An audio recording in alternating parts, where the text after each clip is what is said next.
François Pupponi, bonjour. Bonjour. Vous êtes réélu dans la 8e circonscription du Val d'Oise, toujours en région parisienne.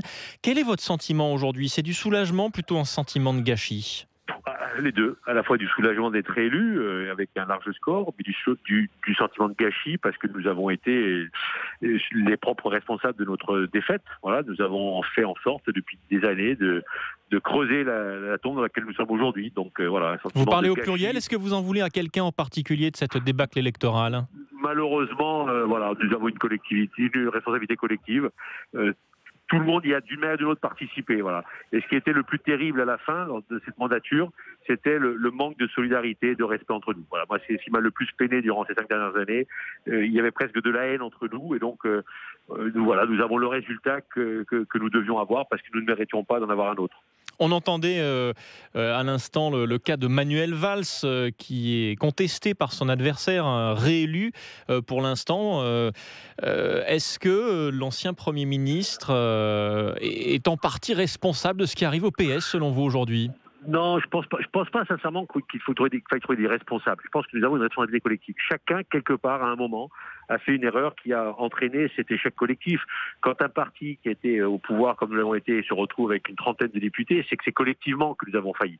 Donc la question, c'est est-ce que nous allons être capables maintenant de tirer les leçons de tout cela, de revenir à des relations normales entre nous, et puis être capable de petit à petit proposer une alternative crédible aux Français.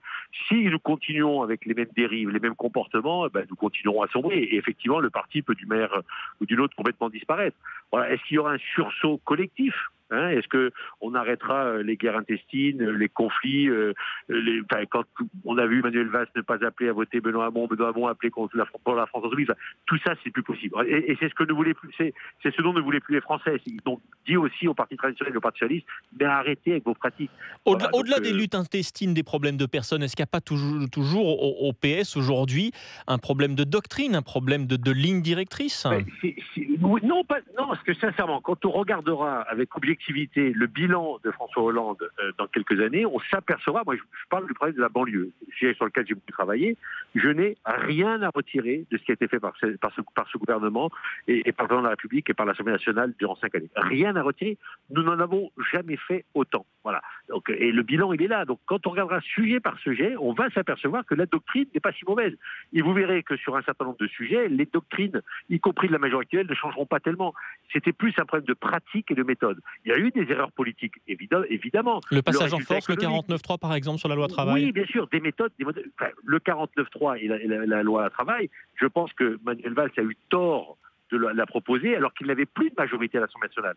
Mais c'est un problème non pas de doctrine, mais c'est un problème de stratégie politique et de problème institutionnel. Quand on n'a pas de majorité à l'Assemblée nationale, on ne va pas avec un texte qui clive. Voilà, ça c'est le b.a.-ba de la politique. Mais sur le fond, vous verrez que contrairement à tout ce qui a pu être dit, ce qui a été fait par la loi El Khomri ne sera pas forcément défait par d'autres. Sur le fond, justement, et sur le fond qui s'annonce, François Pupponi, est-ce que vous faites partie de l'opposition aujourd'hui ?